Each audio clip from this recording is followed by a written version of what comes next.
తెలంగాణ రాష్ట్ర రాజకీయాల్లో సంచలనంగా మారిన పేరు రేవంత్ రెడ్డి. తెలంగాణ రాష్ట్రానికి నూతన ముఖ్యమంత్రిగా పగ్గాలు పట్టుకోబోతున్నాడు. తెలంగాణ అసెంబ్లీ ఎన్నికల ఫలితాల్లో భాగంగా కాంగ్రెస్ పార్టీ మెజార్టీ స్థానాలను సాధించి ప్రభుత్వాన్ని ఏర్పాటు చేయబోతుంది. ఇక కాంగ్రెస్ పార్టీ విజయం వెనుక ఒకే ఒక్కడు. అసెంబ్లీ ఎన్నికల్లో భాగంగా అన్ని రాష్ట్రాల్లో కాంగ్రెస్ పార్టీ చతికిలబడిపోతున్నా తెలంగాణ రాష్ట్రంలో మాత్రం కాంగ్రెస్ పార్టీ జెండా ఎగిరేలా చేసింది మాత్రం రేవంత్ రెడ్డి.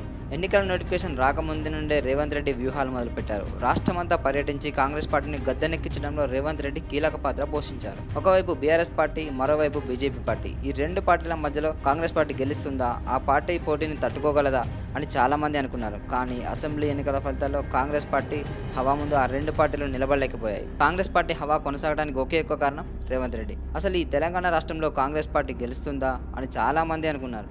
హేళన చేసిన వాళ్ళు కూడా ఉన్నారు. కానీ అలాంటి నవ్వులను, హేళనను అస్సలు పట్టించుకోకుండా ఒకతను మాత్రం సింగిల్గా తన పని తాను చేసుకుంటూ వెళ్ళిపోయాడు. అతను అంత పెద్ద సెలబ్రిటీయా అంటే కాదు. రాజకీయపరంగా చాలా అనుభవం కలిగినవాడా అంటే అది కూడా కాదు. అయినా కూడా ఈ ఎన్నికల్లో గెలుపు బాధ్యతలు తన భుజాల మీద వేసుకొని పార్టీ అభ్యర్థుల తరఫున 87 నియోజకవర్గాల్లో రోడ్ షోలు, ర్యాలీలు, బహిరంగ సభలు నిర్వహించి గెలుపు వ్యూహాలు రచించి తన నాయకత్వ పటిమతో 10 ఏళ్ల తర్వాత కాంగ్రెస్ పార్టీని అధికారంలోకి తీసుకొని వచ్చిన జననాయకుడు రేవంత్ రెడ్డి.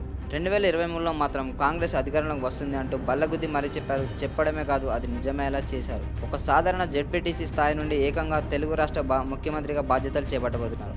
అతను ఎవరో కాదు, అనుముల రేవంత్ రెడ్డి. రేవంత్ రెడ్డి మహబూబ్నగర్ జిల్లాలోని వంగూరు మండలం కొండారెడ్డిపల్లి గ్రామంలో 1969 సంవత్సరంలో నవంబర్ 8వ తేదీన ఒక వ్యవసాయ రైతు కుటుంబంలోనే జన్మించారు. తల్లిదండ్రులు నరసింహారెడ్డి, రామచంద్రమ్మ. ఒక సాధారణ గవర్నమెంట్ స్కూల్లో చదువు మొదలుపెట్టి ఏవీ కాలేజ్లో BA చేశారు. విద్యార్థి దశ నుండే రేవంత్ రెడ్డి గారికి రాజకీయాల మీద ఇష్టం ఉండేది. కొన్ని రోజులు ABVPలో తిరిగారు. సీనియర్ కాంగ్రెస్ నేత అయిన జైపాల్ రెడ్డి బంధువు గీతారెడ్డిని ప్రేమించి పెళ్లి చేసుకున్నారు. వాళ్ళకి ఏకైక కుమార్తె నైమిషా. రేవంత్ రెడ్డి ఒక పెయింటర్గా, ఒక ప్రింటింగ్ ప్రెసర్గా, ఒక రియల్ ఎస్టేట్ మ్యాన్గా, ఒక రాజకీయవేత్తగా, ఒక వ్యాపారవేత్తగా అన్ని రంగాల్లో కష్టసుఖాలను ఎదుర్కొని 2006లో ఇండిపెండెంట్గా పోటీ చేసి మిడ్జిల్ మండల్ జెడ్పీటీసీగా విజయం సాధించారు.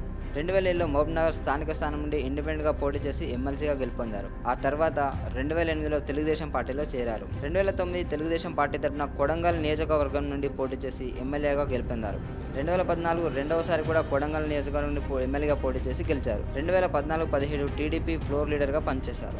2015లో తెలుగుదేశం పార్టీకి రాజీనామా చేసి కాంగ్రెస్ పార్టీలో చేరారు రేవంత్ రెడ్డి. 2018వ సంవత్సరంలో మూడవసారి కొడంగల్ నియోజకవర్గంలో ఎమ్మెల్యే అభ్యర్థిగా పోటీ చేసి మొదటిసారి ఓడిపోయారు.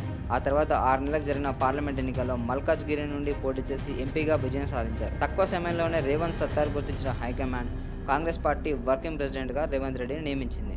2021 జూలైలో హైకమాండ్ పూర్తి స్థాయి PCC బాధ్యతలు రేవంత్ రెడ్డికి అప్పగించింది. అప్పటి నుండి కాంగ్రెస్ పార్టీ దశను పూర్తిగా మార్చేశారు.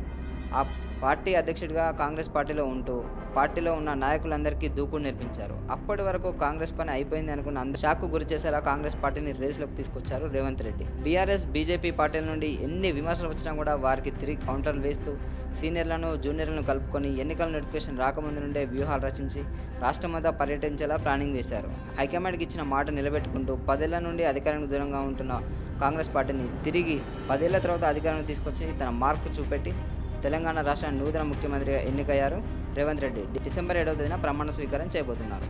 మరికొన్ని ఇలాంటి లేటెస్ట్ అప్డేట్స్ కోసం మన ఛానల్ ఇప్పుడే సబ్స్క్రైబ్ చేసుకోండి. Thank you so much.